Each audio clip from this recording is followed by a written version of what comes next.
वो साझापन जातियों और धर्मों का नहीं है, वो भी है, लेकिन उसके साथ वो जनता के विभिन्न हिस्सों के बीच साझेपन का मामला भी कि आप जैसे किसानों का किनारा छोड़ दे रहे हैं, मजदूरों को हे दृष्टि से देख रहे हैं, या दूसरे और खराब वैसे हाथ के काम करने वालों को आप जो है वो अपने साथ बिठाने को या खड़ा करने को, बात करने को तैयार नहीं है। तो ये प्रगतिशील लेखक संघ ने ये संभव किया। और देखिए उन्होंने जो देहातों में देहातियों के मुशायरे किए, ये सज्जाद ज़हीर ने और उनके साथियों ने, यहाँ पे भी पाकिस्तान में भी। और दूसरी बात ये की उन लोगों ने कि ये देहातियों की और मजदूरों में कवि सम्मेलन और मुशावरे की एक अत्यंत समृद्ध परंपरा जो है वो प्रगतिशील लेखक संघ के द्वारा कायम की गई। और उसके जिसके सबसे अच्छे बहुत बेहतर उदाहरण कानपुर में, जिसमें चक्रधर और शील और बहुत सारे लोग के नाम आते हैं, और बॉम्बे में, भिवंडी में, जलगांव में, ये जो जगह थी कि उधर भिवंडी में तो जो ये मजदूर थे दस्तकारी वाले, क्योंकि वहाँ ये काम करके काम ज्यादा था, तो इन लोगों के बीच कहानी पाठ का काम या मुशायरे का काम या और इस तरह कुछ बातें करने का काम प्रगतिशील लेखक संघ के द्वारा ही संभव हो पाया। दोस्तों नमस्कार, किताबी दुनिया यूट्यूब चैनल में आपका स्वागत है।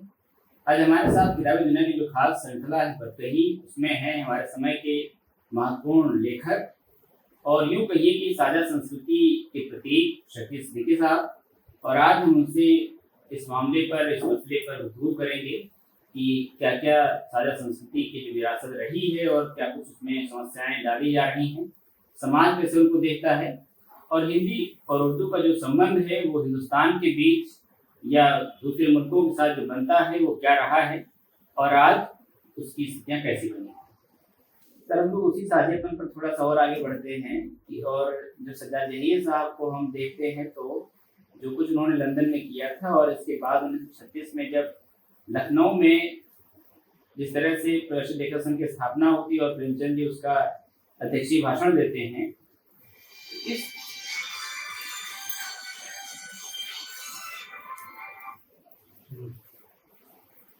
इस पूरी प्रक्रिया को जब हम देखते हैं कि फिर से उसी साझेपन को बनाने की बहुत तेजी से एक जो सपना था उसको बुना जा रहा था और इसके लिए प्रयास भी किए जा रहे थे।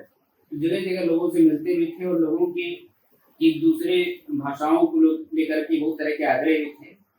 सज्जाद से यही सब काम करते हुए आपको क्या लगा कि वो क्या था ऐसा जो सारी भाषाओं के बीच स्थापित करना चाहते थे? देखिए, मुख्य चिंता तो उनकी थी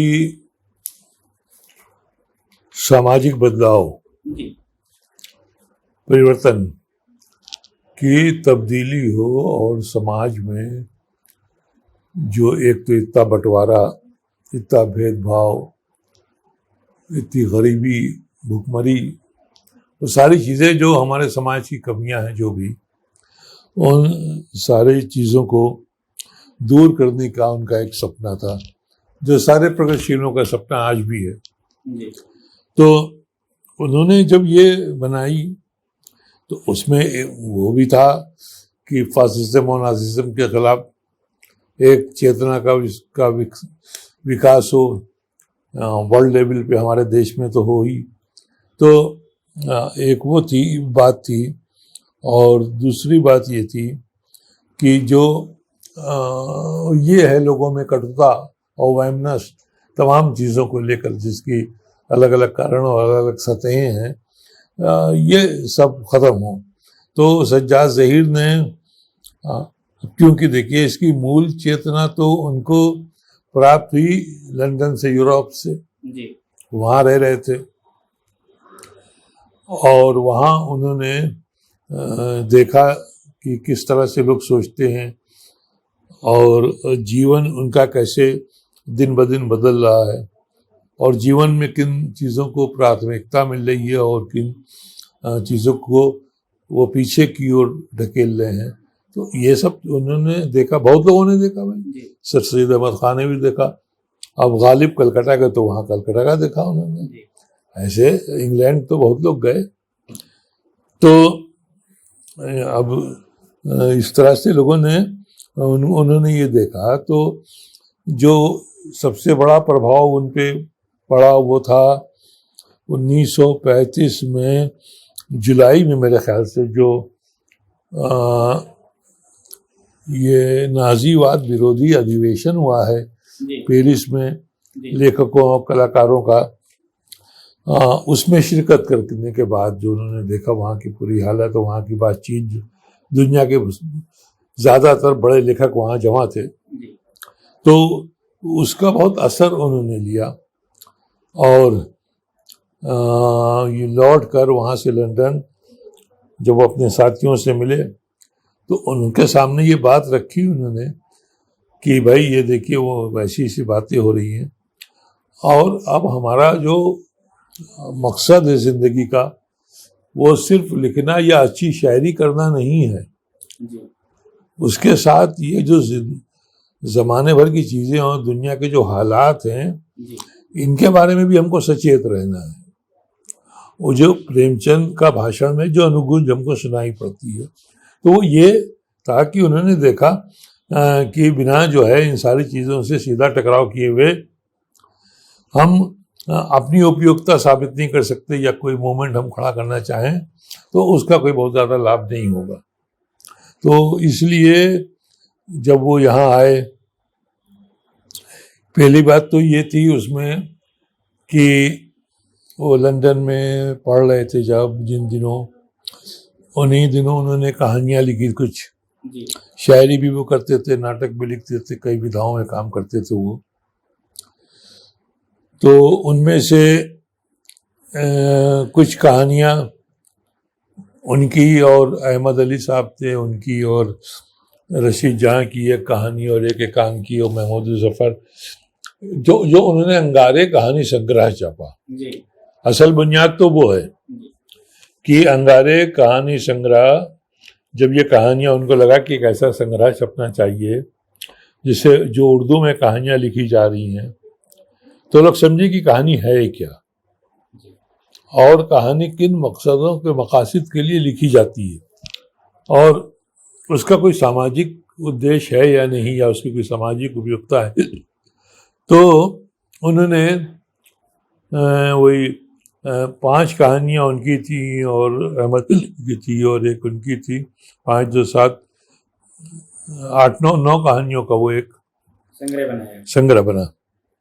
तो उसमें उनका मकसद यही था कि जो जीवन में तो परिवर्तन हो ही, जी साहित्य में भी परिवर्तन की ये लहर चले, और लोगों के लिखने का जो पुराना ढंग है, जो प्रेमचंद भी चाहते थे, प्रेमचंद उससे पहले से वो बात कह चुके थे जी कि भाई वो उन्होंने कहने से ज़्यादा उसको अमल में करके दिखाया कि वो सामंतकालीन चीज़ों को और दरबार के प्रभाव से कथा साहित्य को कैसे मुक्त कराया जाए, और कैसे जनता के संघर्ष से साहित्य को जोड़ा जाए।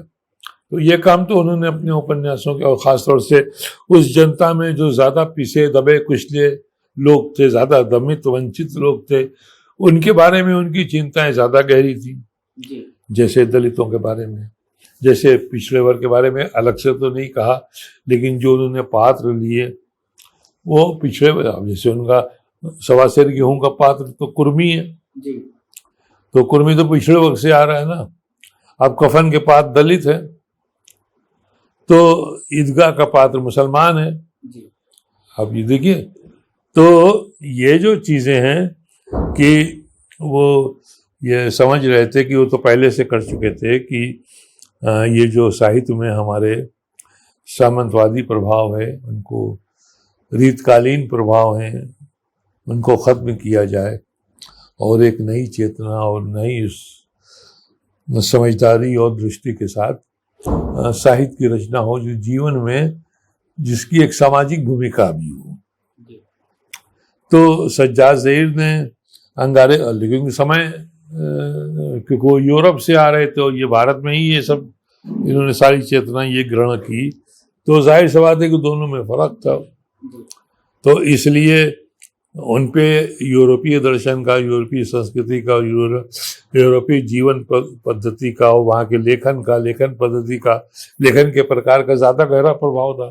जी प्रेमचंद पे ज़्यादा प्रभाव, अंग्रेजी वो भी पढ़ते थे, जी और पे ज़्यादा प्रभाव भारतीय था, स्थानीय था। तो 1933 में अंगारे छपी, तो उस पर आपने पढ़ा ही होगा, हंगामा हुआ बहुत। जी और जब हंगामा हुआ तो ये कि बाद में अंगारे जब्त भी हो गई, प्रतिबंध लग गया उस पर, और उसमें एकांकी जो है उनका रशीद जहां को, जिसको लेकर काफ़ी हंगामा था, और रशीद जहां और सज्जाद ज़हीर की एक कहानी जन्नत की बशारत। जी तो वो मैं आपको बता रहा था कि प्रेमचंद जो है उन्होंने दबे कुचले लोगों पे ज़्यादा सताए गए लोगों पे या ज़्यादा वंचित लोग वर्ग पे उनका ज़्यादा ध्यान था। उसके साथ वो संवेदना के स्तर पर ज़्यादा गहराई से जुड़े थे। तो उन्हीं में महिलाएं भी थी, जी क्योंकि महिलाओं के साथ बहुत ज़्यादा अत्याचार हुए, जी बेपनाह अत्याचार, जी और तमाम तरह के दमन, तमाम तरह के बंधन, तमाम तरह के, वो सबके साथ था। तो बेमेल विवाह जैसी चीज़ें थी।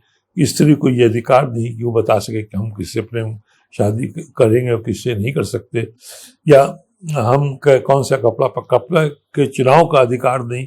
ये तमाम तरह के बंधन जो थे, और ये वो देख रहे थे, और सबसे ज़्यादा वो प्रभावित एक तो बेमेल विवाह से थे, दूसरी बात दहेज प्रथा से थे, और तीसरी बात जातिवाद से थे कि शादियों में तीनों चीज़ों का दहेज न होने के कारण शादी नहीं हो पा रही लड़की की। बेमेल विवाह के मतलब बड़ी उम्र का लड़का है लेकिन लड़की का परिवार गरीब है और उसे उस योग वर नहीं मिल रहा, तो उसने एक बूढ़े ही से शादी कर दी। भाई चलो लड़की निपटे, ये भाव लोगों का होता था कि किसी तरह से लड़की निपटे। तो वो उन्होंने उससे अशिक्षा से वो को लेकर बहुत चिंतित थे। स्त्रियों की, पुरुषों के लिए थे, और स्त्रियों में तो बहुत कम शिक्षा थी सभी धर्मों में, तो स्त्री की शिक्षा को लेकर तो ये तमाम सवाल उनके यहाँ उसी तरह। तो ये तमाम सवाल अंगारे की कहानियों में भी आए हैं जी और अंगारे की कहानियों में ज्यादा आक्रामक तरीके से आए हैं। जी जैसे रशीद जहां की का एकांकी है, तो रशीद जहां के एकांकी जो सवाल उठा रहा जी कि एक स्त्री होने के नाते हमारे अधिकार क्या हो सकते हैं, और हमें क्या क्या चीज़ें मिलनी चाहिए जो नहीं मिल रही हैं, और कम से कम कि एक स्त्री का अपनी देह पे अधिकार होगा, यानी उसका मालिक भी पुरुष ही होगा। या ये सवाल भी आया है बात उनकी कहानियों में कि जो परिश्रम करती हैं स्त्रियां, उनका मेहनताना भी जो है वो पति की मर्जी से खर्च होता है या पिता की मर्जी से खर्च होता है, या उस पर अधिकार ही उन्हीं का होता है। अगर लड़की कुंवारी है तो वो तो वेतन लाके पिताजी को या माता जी को दे देगी, माता जी को दे देगी तो पिताजी ही तो चलाए या भाइयों को दे। तो इस तरह से ये सारी चेतना उनके यहाँ ज़्यादा आक्रामक और ज़्यादा उग्र रूप में हमको दिखाई पड़ती है अंगारे की कहानियों में। और अंगारे छाप के एक तरह से सज्जाद ज़हीर ने समूचे भारतीय साहित्य को एक दिशा दी कि देखिए प्रेमचंद ने कि साहित्य जो है वो मनोरंजन की चीज़ नहीं है, या साहित्य जो है वो खेल तमाशे की चीज़ नहीं है। तो एक क्रांतिकारी चेतना देने का काम जो उन्होंने किया 36 में, तो सज्जाद ज़हीर और उनके साथियों ने या अंगारे के लेखकों ने सन 33 में ये काम कर लिया, बल्कि 32 में, नवंबर 32 में, 26 नवंबर 32 में ये काम किया। और ये आप देखिए कि यही वजह है कि प्रगतिशील लेखक संघ का पहला अधिवेशन लखनऊ में होता है। और किन हालात में होता है कि जब लखनऊ में अंगारे के खिलाफ और उसके संस्थापकों के खिलाफ और उसके सहयोगियों के खिलाफ एक बड़ा आंदोलन खड़ा हो चुका था, चल चुका था, और बहुत ज्यादा लोगों में कटुता थी। सज्जाद ज़हीर को लेकर भी थी, रशीद जहां को भी लेकर की थी, तो अहमद अली को भी लेकर थी। तो ये सब के होते हुए कि बावजूद इसके ये समझा गया कि लखनऊ ही वो बेहतर जगह हो सकती है, क्योंकि लखनऊ में ही एक बार हम ये प्रयोग कर चुके हैं कि बावजूद उसके वो सारे लोग लखनऊ में रहने की स्थिति में रहे, वो भगाए नहीं गए, उनको निकाला नहीं गया, उन पे किसी प्रकार का जानलेवा हमला नहीं हुआ। तो इस तरह से ये तो है कि स्वीकार का एक भाव बना लखनऊ में तभी तो, लेकिन प्रगतिशील लेखक संघ के लिए माहौल बन गया था, हम एकदम से ये नहीं कह सकते, क्योंकि बहरहाल लोग यहाँ पे उसके हमदर्दों की संख्या यहाँ पैदा हो गई थी और कुछ लोग तो आए ही थे, तो इसलिए लेकिन देखिए कि हिंदी के लोगों ने जैसे बहिष्कार किया उसका, तो वो भी एक चीज थी।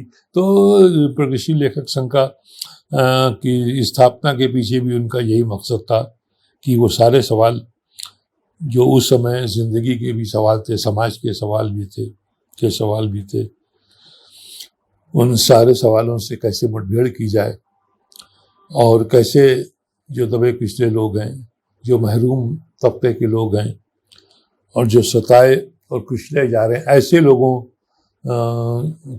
साहित्य कैसे ऐसे लोगों की आवाज बन सके, जो उससे ज्यादा गहरे आवेग से प्रेमचंद की भी चिंता थी, वो उसी का एक हिस्सा है। और बस ये है कि जिस मजबूती से और जिस दृढ़ भाव से अंगारे में बातें कही गई, प्रेमचंद क्या वो दूसरा तरीका था, लेकिन है दोनों की चीजें क्रांतिकारी, क्रांतिकारी पहल वाली ही।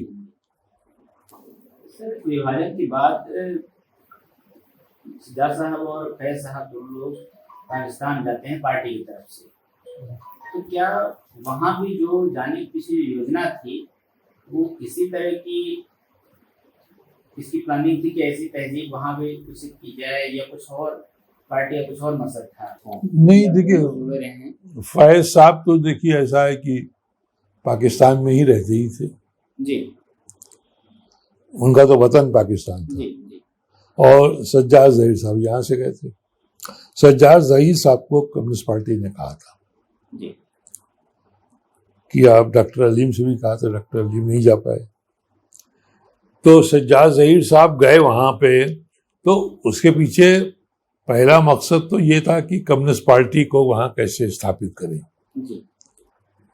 कम्युनिस्ट पार्टी वहाँ थी, लोग भी थे, लेकिन मतलब एक नए देश में कैसे वो नेतृत्व करने लायक एक पार्टी बन सके, इसके लिए सज्जाद ज़हीर को भेजा गया। तो ये लोग वहाँ कोई काम कर पाते उससे पहले, वो गिरफ्तार हो गए, पार्टी उल्टी तो बनी वहाँ, वो सब हुआ, और वो पूरा रावलपिंडी साजिश केस के तहत था। सज्जाद ज़हीर साहब की जो इंतकाल हुआ तो 1973 में हुआ, तो आपने कोई झलक उनकी देखी है? झलक तो देखी जी, कब देखी है? झलक देखी, छोटा था क्योंकि विक्टोरिया स्ट्रीट पे अक्सर टहला करता था। विक्टोरिया स्ट्रीट एक ऐसी जगह थी कि जो इल्म और अदब की जगह, जहाँ बहुत बड़े बड़े विद्वान रहते, जहाँ जोशमंजाबादी भी रहे एक ज़माने में, हैं नैयर मसूद साहब और उनके वालिद मसूद हसन साहब वो रहे वहाँ, ये गाना चंगी तो। लेकिन बहुत सारे लोग, बहुत सारे शायर और अदीब, ये लोग सबका वो रास्ता होता था, यानी अगर वो गलियों में रहते हैं तो निकल के तो आएंगे उसी सड़क पे ना। जी। तो इस तरह से फिर प्रेस यहाँ पे कई थे, चाय खाने बहुत थे, छापे खाने, प्रेस तो मैंने बताया ही आपको। उसके अलावा ये है कि जैसे आप मसूद हसन रिजवी साहब अदीब जो थे, अली नैयर मसूद के पिताजी, उनका घर जो है वो एक तरह से साहित्य का एक प्रमुख केंद्र बना हुआ था। तो इस कारण लोग यहाँ से आते जाते थे। सज्जाद ज़हीर साहब भी कभी कभी गुजरते थे, कम गुजरते थे। तो एक बार वो उधर से गुजर रहे थे तो मुझे एक साहब ने बताया कि देखो देखो वो सज्जाद ज़हीर। मैं सज्जाद ज़हीर का नाम सुन चुका था, उनकी ऐतिहासिक भूमिका के बारे में भी जानकारी हासिल थी मुझे, लेकिन मैंने उनको देखा नहीं था क्योंकि वो कम जगह आते जाते थे तो उनका एक जैसे उनका घर ही वहाँ पे था, वजीर हसन रोड पे। तो अब फिर वो मिलना जुलना उनका उसी लेवल के लोगों से ज़्यादा था। कम्युनिस्ट पार्टी में मैं तब गया नहीं था, वो कम्युनिस्ट पार्टी वो जाते थे और कम्युनिस्ट पार्टी में शमशेर बहादुर भी जाते थे, आपको कफी आजमी साहब भी बाद में जाते। तो कम्युनिस्ट पार्टी में वो जाते थे, लेकिन तब कम्युनिस्ट पार्टी में मैं शामिल नहीं हुआ था, इसलिए उनसे मिलने का वो अवसर जो वहाँ मिल सकता था वो मुझको नहीं मिला। और फिर हमारे उनके बीच में उम्र का भी काफ़ी फर्क है। हालांकि वो 1905 में पैदा हुए, मैं 1950 में पैदा हुआ, 45 साल का फर्क तो ये बहुत बड़ा फर्क है। तो ये है। तो लेकिन फैज साहब को मैंने देखा, बहुत करीब से देखा, उनसे बातचीत भी की और उनकी बेगम जो अंग्रेज बेगम थी उनकी एलिस, उनसे, और उनकी बड़ी बेटी सलीमा जो पेंटर है, और उनकी छोटी बेटी मुनीजा, इन सबसे मैं मिला हूँ। और उनकी बेगम एलिस से और उनकी बड़ी बेटी सलीमा से तो मैंने इंटरव्यू भी लिया, बातचीत भी की। वो वसुधा के फैज़ विशेषांक में प्रकाशित भी हुआ था। कमाल हैदर खां भी मेरे साथ थे और रविंद्रालय के लान में बैठ के इंटरव्यू हुआ था। अब ये समझिए वो कितने शरीफ लोग थे वो, कि उन्होंने ये नहीं सोचा कि वो कोई, हाँ, हमने कहा वो कहीं यहीं बैठ जाइए, चलिए। हमने कहा कहीं बैठे, चलिए वहाँ बात की जाए। तो उनकी बेगम बहुत कट्टर मानी जाती थी, बहुत सख्त, और लोग डरते थे, लेकिन बावजूद उसके उनके अंदर ये एक विनम्रता का ये भी बहुत था। और बेटी तो उनकी बहुत अच्छी ही है, फैज साहब से हुई। और सज्जाद ज़हीर साहब की तमाम बेटियों से मेरी मुलाकात हुई जिन दिनों में ये वसुधा का विशेषांक तैयार कर रहा था 1905 में, 2005 में। तो 2005 में मैंने ये ज़रूरी समझा कि कम से कम उनकी बेटियों के का इंटरव्यू या कोई लेख या कोई टिप्पणी या कोई तासुरात उनके इस अंक में ज़रूर आने चाहिए। तो फिर वैसा कोई अंक निकला नहीं हिंदी में, आप देख रही है। तो मैंने शुरू किया तो क्योंकि ये नूर ज़हीर से शायद मेरी जान पहचान हो चुकी थी, तो या दिल्ली में जो मीटिंग हुई थी उसमें मेरी मुलाकात उनसे और नादरा से और राज बब्बर से। ये तीनों लोग उस मीटिंग में मौजूद थे और राज बब्बर के घर पे ही वो मीटिंग हुई थी कि सज्जाद ये इनकी शताब्दी कैसे मनाई जाए और ये इनका अंक जो विशेषांक निकला था वो कैसे निकले, ये सारी बातें। बाद में फिर नामवर सिंह के घर पे मीटिंग हुई जिसमें मुझे बुलाया गया ख़ास तौर से, और वहाँ नामवर जी ने मुझे ये काम सौंपा। ये भी एक अजीब बात है कि मैं तो बिल्कुल अयोग असमर्थ किस्म का आदमी हूँ, और पहले और भी था, अभी तो उतना बड़ा लल्लू लाल नहीं हूँ लेकिन उसके बावजूद नामवर जी ने और कमला प्रसाद जी ने कहा कि वो भाई शकील ये काम तुम ही कर सकते हो, कोई और नहीं कर सकता, ये तुम्हें ही करना है। हाँ, तो हमने कहा ठीक है साहब, करेंगे, जब आप लोग कह रहे हैं कर सकते हो तो करेंगे। जी, अच्छा, मेरा परिचय उचय था ही लोगों से, पाकिस्तान के से भी लोगों के संपर्क बन गए थे, वहाँ की चीज़ें भी पढ़ता था और यहाँ भी, तो इसीलिए फिर मैंने तैयारी की, लगा जुटा, और फिर ये अंक तैयार हुआ जिसको लोग कहते हैं ये ऐतिहासिक महत्व का अंक है। अब है नहीं है वो मैं नहीं जानता, लेकिन हाँ एक महत्वपूर्ण चीज़ हो गई, बुनियादी चीज़ हो गई स्थायी महत्व की, कि सज्जाद ज़हीर के बारे में कुछ भी जानना हो तो इस अंक से उसको मदद मिल सकती है। जी। जब आपने सज्जाद ज़हीर साहब को फिर से जब अंक की प्लानिंग योजना बनाई, तो एक तरीके से सज्जाद साहब के साथ हम फिर आपकी यात्रा देखते हैं कि शुरू होती है। तो कौन से रोचक किस्से हैं जो अभी तक साहित्य में दर्ज नहीं हुए थे, या उनकी बेटियों ने या कुछ ऐसा लोगों ने सुना बताया हो जो नहीं आया था कहीं पर इसके पहले तक? जब भी कोई लिखेगा लेटर पीरियड में तो वो पहले वाली बातों से आगे की बातें ही लिखेगा। जी जी, कुछ अनुभव ऐसे हों जो नहीं तो हमने तो उसमें लिखा कम है ना, जी हमने तो उसमें ज्यादातर लोगों से लिखवाया है। मेरा एक लेख है उसमें सिर्फ सज्जाद ज़हीर जी साहब के ऊपर, वो जो किताब मेरी एक और दूसरी आई वाड़ी प्रकाशन से, उसमें भी है, तो वो तो है। तो क्योंकि जाती मेरे पास कोई संस्मरण उनका है नहीं, मेरी मुलाकात उनसे थी नहीं, लेकिन जो चीज़ें मुझे पता लगी, कि जैसे अब आप समझ लीजिए कि वज़ीर हसन साहब की कोठी आपने तो पता नहीं देखी नहीं देखी, बहुत शानदार कोठी है वो। जी मैंने तो क्योंकि एक टीवी वालों ने मुझसे एक फिल्म भी बनवाई थी अच्छा सज्जाद ज़हीर साहब पे। जी सज्जाद ज़हीर बन्ने भाई सबके प्यारे भाई, या क्या ऐसी कहानी थी वो, कई साल हो गए अब तो वो फिल्म भी बनवाई थी और सूरमोहन कुलश्रेष्ठ ने उसको वो किया था, निर्देशित किया था। और वो जगूड़ी की बीवी जो थी नीलम चतुर्वेदी, जी मतलब उनकी देखरेख गाइडेंस में बनी थी वो, तो हमने उनके घर की भी शूटिंग की थी, जी उस घर की, तब वो घर बिक चुका था। तो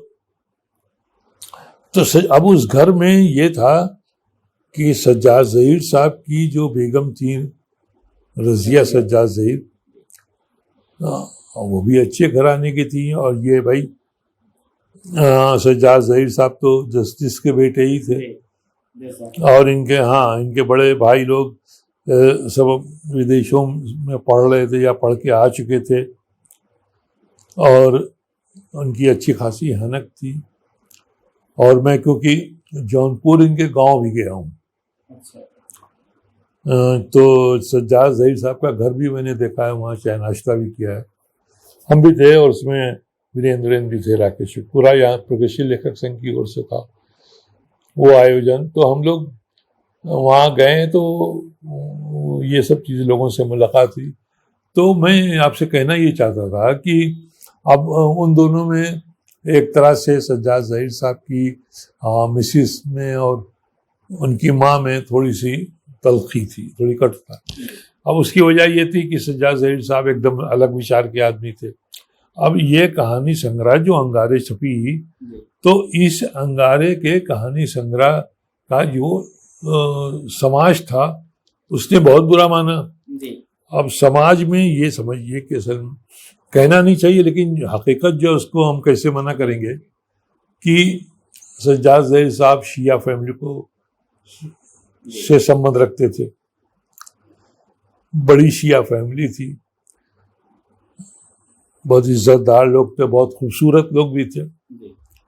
तो वो शिया फैमिली की वजह से उन्होंने जो बातें उसमें लिखी उसको उन लोगों ने बहुत बुरा माना, और इनके वालिद साहब से शिकायतें हुई, तो घर में डांट वोट भी पड़ी होगी, कहा गया होगा ये सब क्या लिखते हो, कि बाद में तो सज्जाद ज़हीर साहब ने उसको कंडम भी किया। यानी एक तरह से उन्होंने ये माना कि हाँ इस तरह से हम लोग को नहीं लिखना चाहिए। अच्छा, ये कहा कि उसमें मतलब उनका ये कहने का था कि जो रोशनाई में बाद में उन्होंने लिखा कि अंगारे के कहानियों में फन उतना नहीं था जितना गुस्सा था।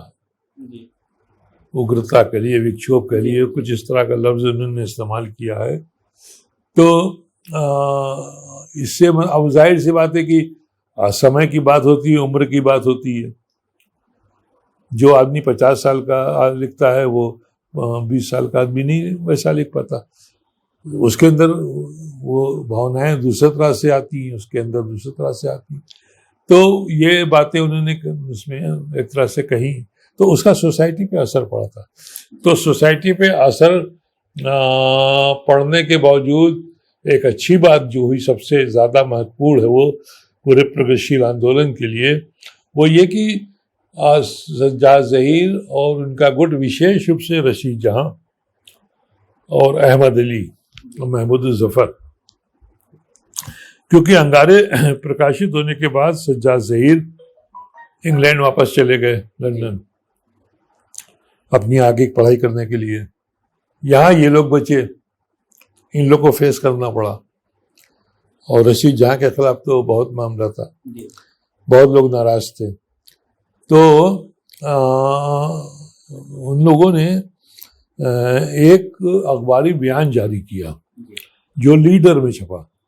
लीडर अंग्रेजी का एक परमानेंट पेपर होता था उस समय, इलाहाबाद से छपता था। 15 अप्रैल 1934 की बात है ये संभवतः, क्योंकि मार्च में जब्त हुई ना, तो 33 की बात है। मार्च 33 में अंगारे पे प्रतिबंध लगा और मार्च 33 में ही फिर उन लोगों ने एक अखबारी बयान जारी किया इंग्लिश में कि हम लोग जो है वो अंगारे है जी, कि हम लोग जो है अपने लिखे के ऊपर किसी तरह का अपराध बोध महसूस नहीं करते जी, किसी तरह का एहसास जुर्म हमें नहीं है, और हम इसके लिए किसी तरह की गलती, किसी तरह की माफी मांगने को भी तैयार नहीं है, और ये काम हम आगे भी जारी रखेंगे। बहुत जबरदस्त चीज है कि वो ये इन डिफेंस ऑफ अंगारे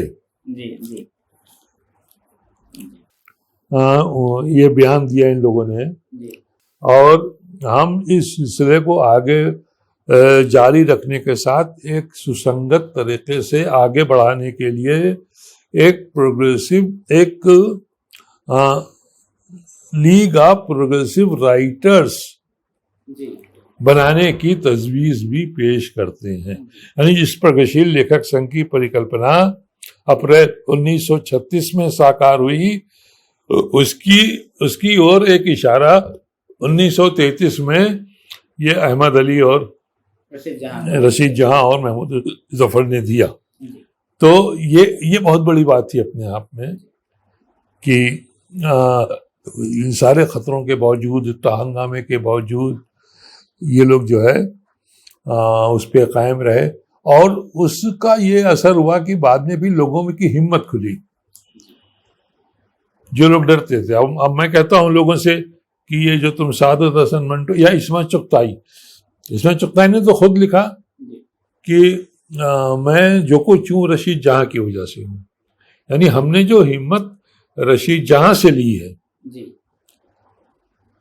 और आप ये देखिए कि यौनिक समस्याओं पे जो मंटो की कहानियां या बेदी की हैं, बेदी का नावल नहीं, इसमें चुगताई की और मंटो की, तो ये इनमें वो ये दिखाई पड़ता है कि इन लोगों ने जो हिम्मत ग्रहण की है वो अंगारे के कहानीकारों से ही ग्रहण की है।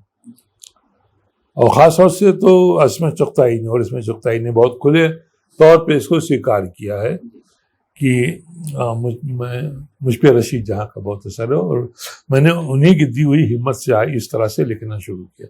तो अंगारे का रोल और प्रगतिशील लेखक संघ के बनने से क्या, देखिए एक तो ये कि आप साझेपन की बात से शुरू किया, तो प्रगतिशील लेखक संघ ने एक सबसे बड़ा काम ये किया ऐतिहासिक महत्व का कि उसने साझेपन को व्यापक स्तर पे संभव बनाने के स्वप्न को साकार किया। और वो साझापन जातियों और धर्मों का नहीं है, वो भी है, जी लेकिन उसके साथ वो जनता के विभिन्न हिस्सों के बीच साझेपन का मामला भी है। जी कि आप जैसे किसानों को खिला छोड़ दे रहे हैं, मजदूरों को हे दृष्टि से देख रहे हैं, या दूसरे और खराब वैसे हाथ के काम करने वालों को आप जो है वो अपने साथ बिठाने को या खड़ा करने को, बात करने को तैयार नहीं है।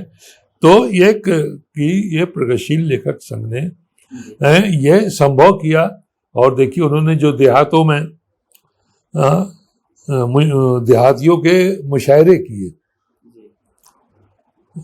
ये सज्जाद ज़हीर ने और उनके साथियों ने, यहाँ पे भी पाकिस्तान में भी।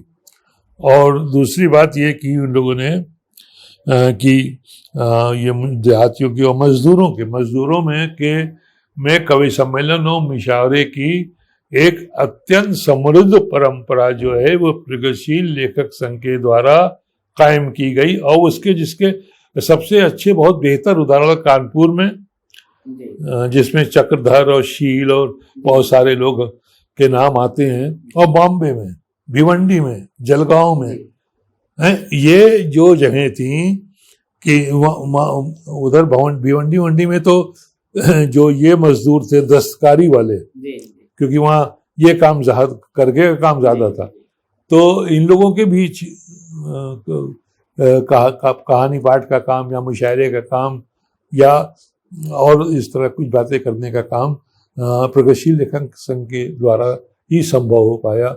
और कानपुर में जो मजदूरों के बीच मुशायरे और सम्मेलन में वो है। तो इस तरह से प्रगतिशील लेखक संघ ने साझेपन को बनाने और मजबूत करने में, जनता के विभिन्न हिस्सों को एक दूसरे के करीब लाने में, और दूसरी बात ये कि साहित्य को जनता के करीब ले जाने के अलावा साहित्यकारों को भी ये चीज हम छोड़ दे रहे हैं, क्योंकि हम तो सोच रहे हैं कि हम वो साहित्य चला गया कि तो जनता के बीच चला गया, और या हम चले गए तो साहित्य जनता के बीच। ये नहीं है, दो परस्पर प्रक्रियाएं हैं, समांतर प्रक्रियाएं हैं, लेकिन दोनों जरूरी हैं कि साहित्यकार को भी जाना है जनता के बीच, जनता के साथ, और साहित्य को भी जाना है। फैज साहब ने लिखा भी है कि रशीद जहां ने उनसे कहा था कि उनको अपने महबूबा की याद आ रही थी, तो उन्होंने कहा कि देखिए कि सिर्फ अपने गम में मुब्तला होने से कुछ बात करने वाली नहीं है, अपने जो दुख हैं उसको समाज के साथ जोड़ करके देखो तो अपना दुख छोटा लगता है। जी इसके बाद फैज साहब के शायरी लिखते गए हैं कि एकदम बदलाव आता है और हम एक अलग तरह से सोचने लगते हैं। ऐसी कोई और बात है जो रशीद जहां और फैज साहब के बीच हो जो सुनानी जरूरी लगती हो आपको? जरूरी क्या, पहली बात तो यही है दर्शक सबसे पहले ये किताबी दुनिया के दर्शन ये सब नया होगा, तो आप ये देखिए कि सआदत हसन मंटो जो हैं वो भी अमृतसर में रहते थे और फैज साहब अमृतसर में पढ़ाते थे।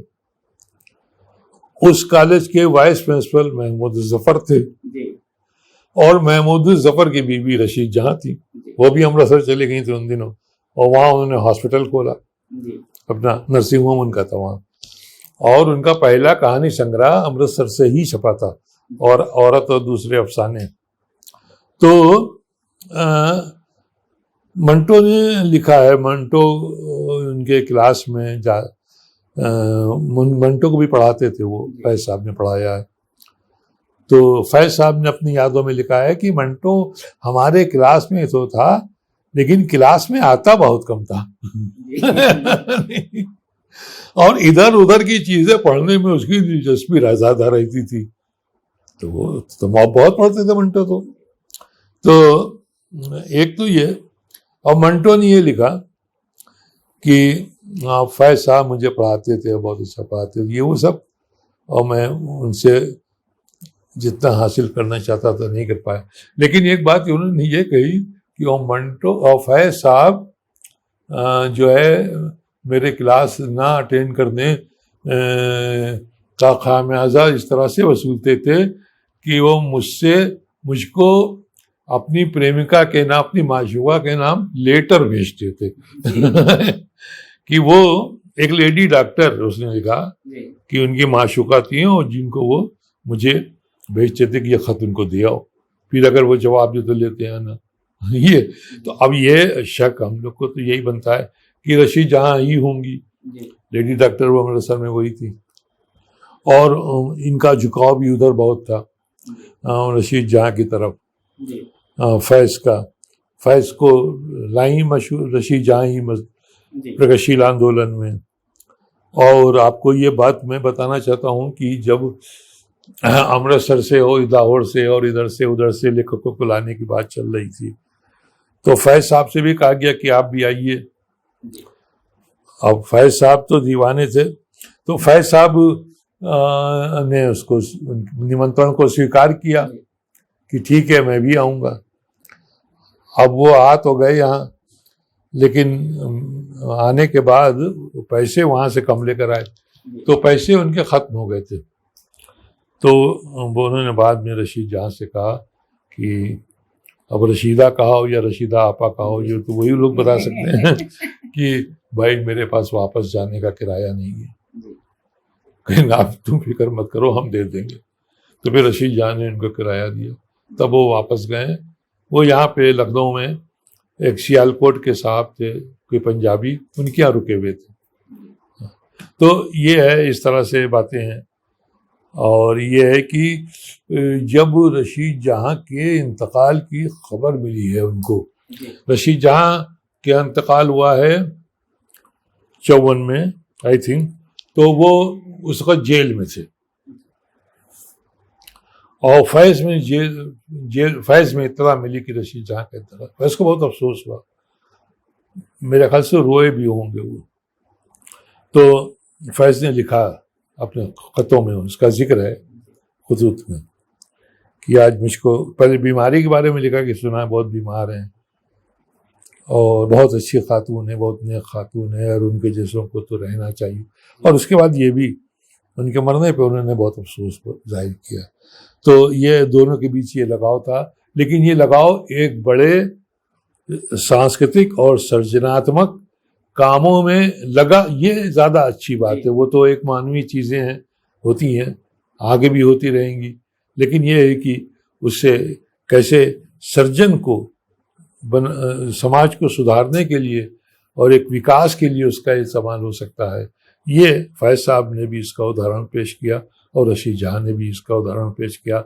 और पूरे प्रगतिशील आंदोलन ने ये बताया कि कैसे प्रगतिशील होकर, उदार होकर, एक स्वतंत्र चेतना का अपने में विकास करके हम एक बराबरी की चेतना से जुड़कर कैसे न सिर्फ अपना बल्कि पूरे समाज का भला करते हैं, ये चेतना हम सब में आनी चाहिए। जी साहब, जब जेल में थे रावलपिंडी केस में, तो कई सारे खतों में जो अफवाहें आती थी, जो अखबारों में पढ़ने को मिलती थी, उसका वो खंडन भी करते थे, खासतौर से पत्र लिखते भी। और उसमें जेल जीवन की तो घटनाएं का वर्णन है ये कि हमारे पड़ोस की बैरक में कौन रहता है, या क्या मीटिंग हुई, कौन सी हमने नई नस्ल लिखी है। आपको उसमें सिर्फ इलिस फैज को लेकर के ही कुछ संबोधन मिले हैं, या कुछ और ऐसी बातें भी हैं जो देश और समाज के व्यापक सरोकारों से जुड़ी हुई? नहीं, जुड़ी हुई। उन्होंने बहुत तरह की बातें की उसमें। उन्होंने साहित्य के बारे में बहुत बातें की हैं, उन्होंने यूरोपियन लिटरेचर के बारे में बातें की हैं, क्या पढ़ रहा हूँ, क्या पढ़ना चाहिए और क्या जरूर पढ़ो। सोचिए, 3 स्तर है, क्या पढ़ रहा हूँ, क्या पढ़ो, और क्या नहीं, क्या हमको पढ़ने को भेजो, क्या तुम जरूर पढ़ो। ये भी वो कहते थे। और दूसरी बात ये थी कि जो समाज की हालत, वो पॉलिटिक्स पे तो कह नहीं सकते थे, जेल में बंद थे, तो जेल में वो उनको पाबंदी थी कि वो सब तरह की बातें जेब खत में नहीं, खत सेंसर होते थे और कई बार बहुत लेट भी हो जाते थे। तो इस वजह से वो खुद ही सावधानी बरतते थे। उसे उनकी कायरता नहीं समझना चाहिए, बल्कि ये उनकी मजबूरी थी कि भाई वो जेल के अंदर खत सेंसर होते, सभी के होते हैं, यहाँ पे भी होते हैं, तो वो सेंसर होते थे, इसलिए वो बहुत सी बातें नहीं लिख पाते थे।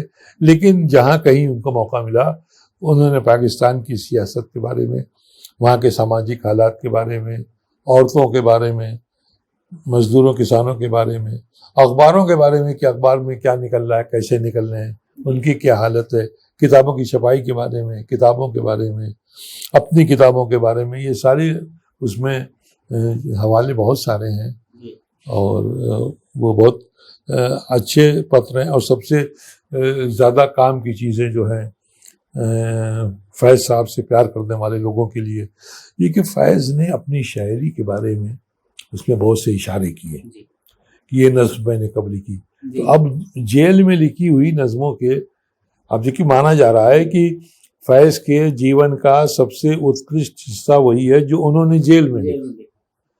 तो वो कौन सी रचनाएं हैं, ये रचनाएं वो कैसे बताते हैं? तो एक तो ये बात है। उसके बाद कि किस तरह से वहाँ की जनता उनसे प्यार करती थी, है कि एक औरत 40 पैजामे सी के दी गई, एक आदमी जो है वो 2 मन हलवा गाजर का हाँ, मतलब ये सब चीजें, और ये कि बहुत सारे लोग कैसे उनसे नफरत भी करते थे, ये भी है। लेकिन उसका बहुत, क्योंकि वहाँ पे तो बहुत जुलूस निकलते थे इन लोगों के खिलाफ कि फांसी दो, ये करो, वो करो। बहरहाल दांत के दर्द, दांत का रोग हो गया, तो अब दांत का दर्द हुआ तो कैसे डॉक्टर आया, कहाँ जाते थे, तो ये सब बातें हैं बहुत सारी। पत्र मैं समझता हूँ कि वो बहुत महत्वपूर्ण है और उन्हें पढ़ा जाना चाहिए। इसी रावलपिंडी से जुड़ा हुआ सवाल है कि इसके बाद दोनों लोग बाहर आ जाते हैं, फैज साहब भी और सज्जाद साहब भी बाहर आते हैं और हिंदुस्तान वापस लौट आते हैं नेहरू साहब के खास प्रयास से। तो एक दिन रजिया यही लिखती हैं कि मैं तब तक शायद नेहरू की मृत्यु हो चुकी है, कुछ इस तरह का तारीख उसमें दर्ज नहीं है, कि मैं इंदिरा बीवी से मिलूंगी और कहूंगी कि अदब की सेवा के लिए उनको एक बार फिर से जेल में डाल दें तो कम से कम 1-2 किताबें और मिल जाएंगी। इस तरीके से जब हम रोशनाई को पढ़ते हैं तो इसके समानांतर कोई दूसरी किताब को नजर आती है जो इस दृष्टिकोण से लिखी गई हो? पहली बात, किसी का इतना लंबा जुड़ाव नहीं, और मतलब लंबे जुड़ाव देखिए जो शुरू के वर्षों में जो फेस करना पड़ा प्रगतिशील लेखक संघ से जुड़े हुए लोगों को, वो बाद के वर्षों में तो उसमें वैसी धार और आवेग रह नहीं गया। तो इसलिए जो कठिनाइयाँ इंडियन एक्सप्रेस में या स्टेट्समैन में जो उनके खिलाफ लेख आते थे, CID का लगना, पुलिस में रिपोर्ट होना, ये तमाम चीज़ें जो थी, तो जो कठिनाइयाँ जितनी पहले थी वो बाद में तो धीरे धीरे कम होती चली गई। और इसलिए सज्जाद ज़हीर साहब उन दिनों से जुड़े हुए थे जब बना नहीं था, उससे पहले से प्रगतिशील लेखक संघ से जुड़ गए। तो अब ये पाकिस्तान में जब तक रहे तब तक की बातें उन्होंने लिखी हैं। अब इसके बाद की चीज़ें जो हैं वो बाद में आने वाले लोगों को लिखनी चाहिए, क्योंकि बाद का घटनाक्रम भी उससे कम महत्वपूर्ण नहीं है। बहुत कुछ देखा है, नहीं वो उतना घटनापूर्ण काल नहीं था जितना घटनापूर्ण काल जो है वो 54-55 के बाद और खासतौर से 60 के बाद। तो इसलिए सन 60 के बाद से लेके आज 50 साल का अरसा हो रहा है। इस 50 साल में साहित्य में, संस्कृति में, जीवन में और समूचे समाज में और क्या क्या हुआ है और क्या क्या कम से कम वैज्ञानिक विवेक से जुड़े हुए लोगों को, प्रगतिशील चेतना से जुड़े हुए लोगों को और वो जुड़े लोगों को, साहित्य को और पूरे सांस्कृतिक क्रम को किस तरह की बाधाओं से और किस तरह की रोक टोक से और दुर्घटनाओं से गुजरना पड़ा है, ये सारी चीज़ें आने चाहिए। क्योंकि बड़े चैलेंजेस का मुकाबला भारत के प्रगतिशील और जनवादी आंदोलन ने किया है पिछले 30 से 40 सालों में, और हम जमे रहे, हम पीछे नहीं हटे और आगे इसी तरह करते जाने का हौसला हमारा बाकी है और इसीलिए प्रगतिशील लेखक संघ भी बाकी है। से थोड़ा सा हम उस भारत की तरफ चलते हैं जिसमें बांग्लादेश भी था, पाकिस्तान भी शामिल था और भारत की शायद जो संकल्पना वो भी कुछ अलग थी। जाहिर है ना, का जो अपने अनुवाद किया है उस अनुवाद में पढ़ते हैं तो लगता है कि चिंताएं जो फनकारों की हैं, जो अदब की दुनिया के लोगों की हैं, वो एक जैसी हैं। और फिर हम दूसरी तरह की धारणा भी पाते हैं कि दूसरी चिंताएं भी होती हैं जो अलग अलग करती हैं। आप इन दोनों वहां से भी जुड़े हुए हैं उनके साहित्य के माध्यम से और यहाँ को भी देखते हैं। आपको जायदा है ना कि जो साहित्य है उसमें क्या लगता है कि वो अपने समय के साथ बहुत गहरे से जुड़ा हुआ है? क्या चीजें ऐसी हैं उसमें?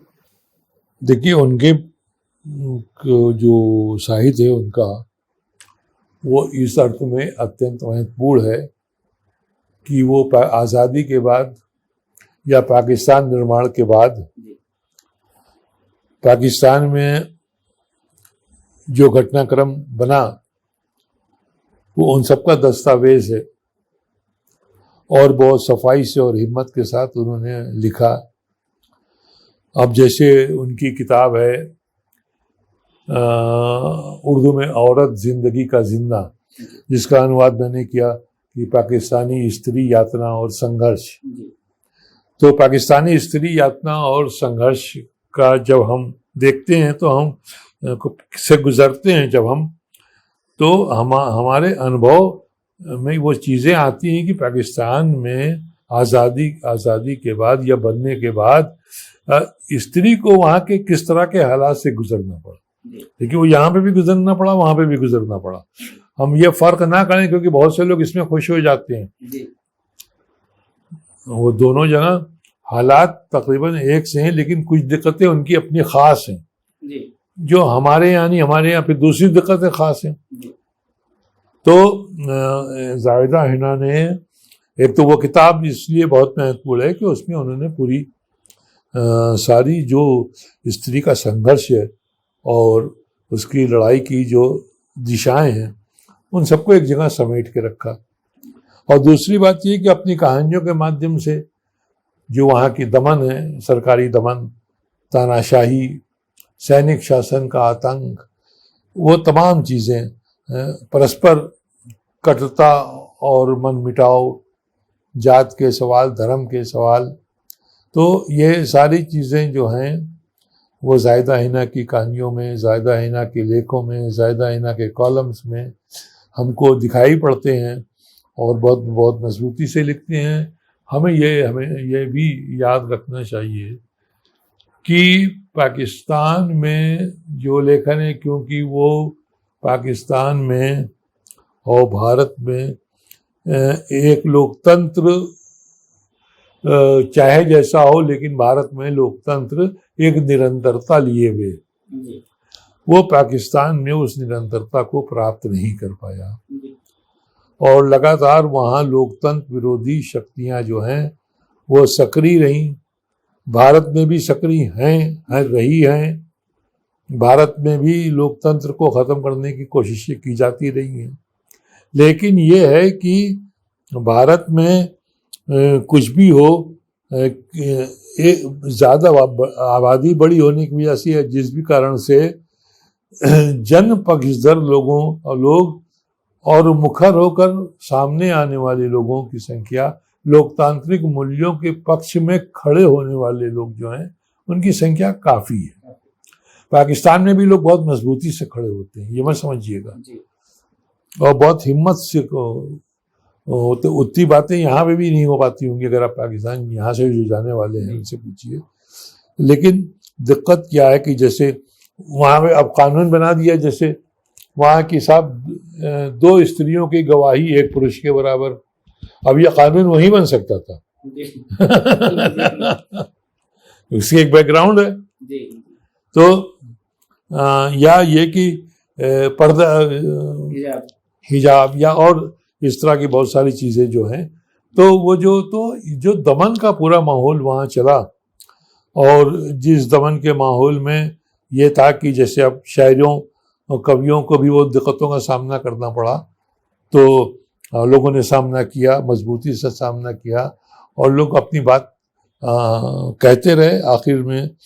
और आज वहाँ ये हालत है कि एक लोकतांत्रिक तरीके से चुनी हुई सरकार है, आई हुई है।